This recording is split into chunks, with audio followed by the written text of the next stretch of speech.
Hey everyone, and welcome to the last video I'm going to be doing for today, shelf number 20. On this shelf, we're almost done with Fantasy Flights, just one more game after this video, but for the most part this is Fantasy Flight games done with, and there's only 3 games to talk about, much like shelf 18, I'm trying to remember which one's which, where this is a lot of big box games, but these are some of my favourite games, these are good ones to talk about.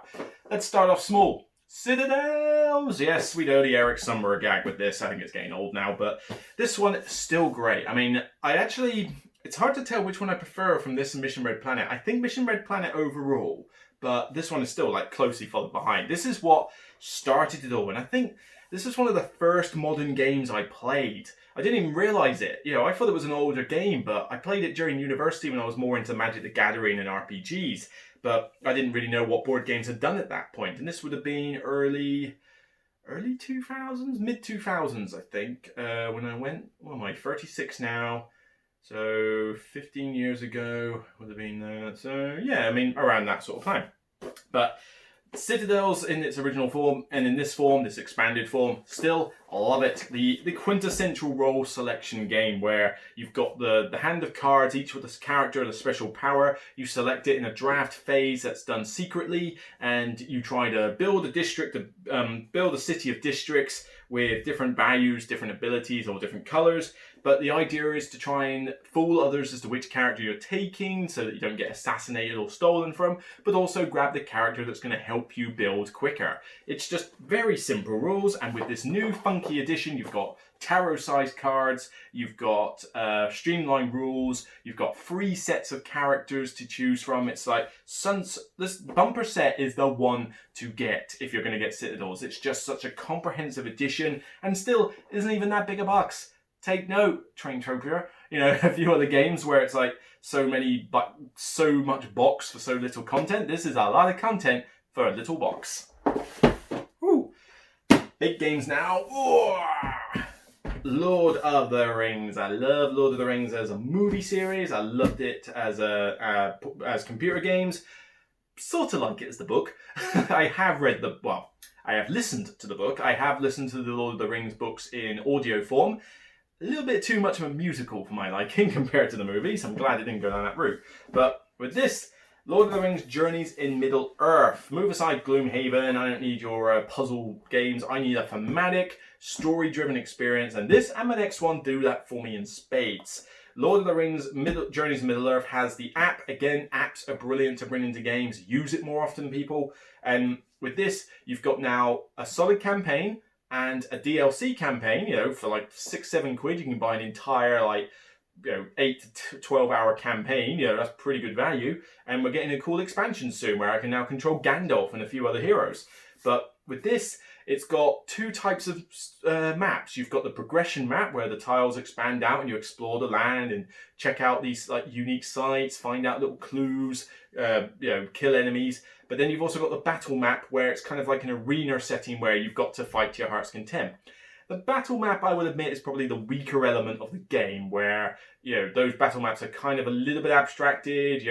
There's not a lot of space to maneuver. You're basically fighting a ton of people.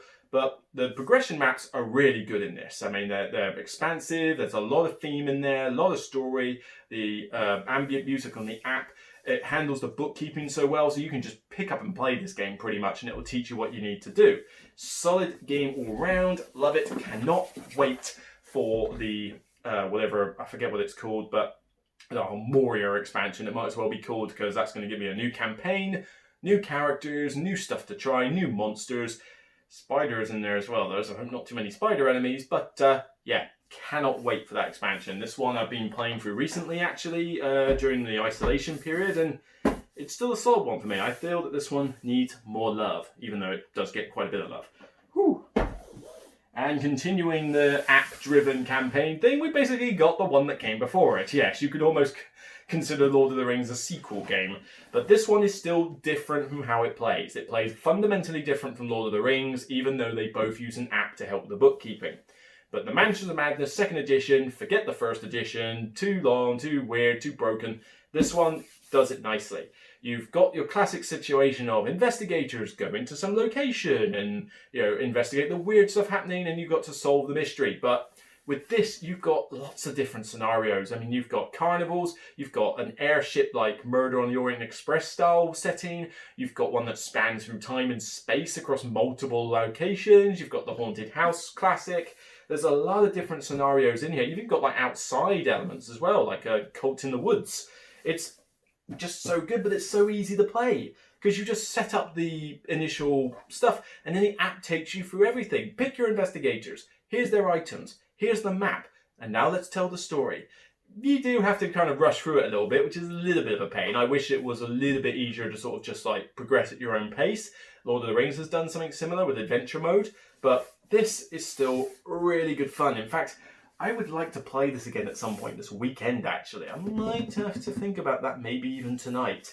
You know, get this one out and play through a scenario, because I haven't even played every scenario in here. There's quite a lot of them now, and I have yet to do every single one.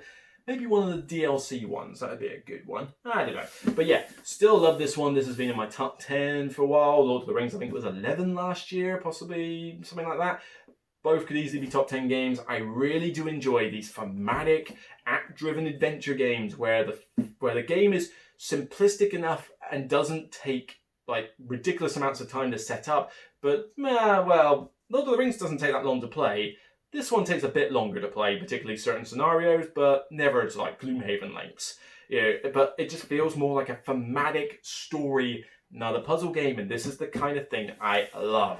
Whew.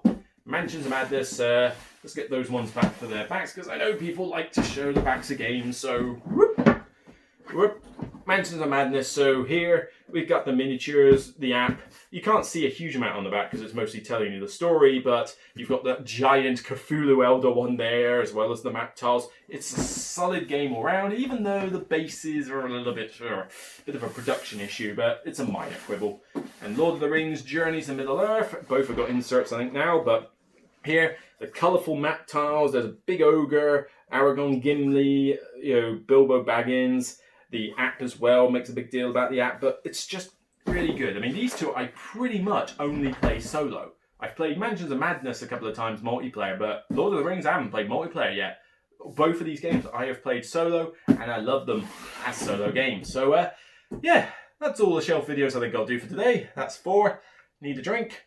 And apart from one Fantasy Flight game, which we'll talk about in the next shelf, we're going to be moving on to Portal for a couple of episodes, and then on to AEG.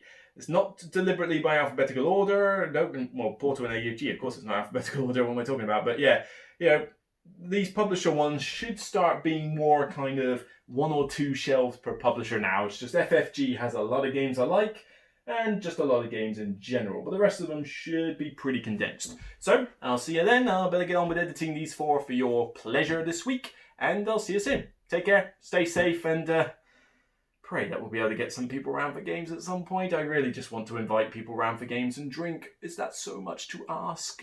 I'm corona-free, come on. Oh well, that's it. See you next time, guys. Take care.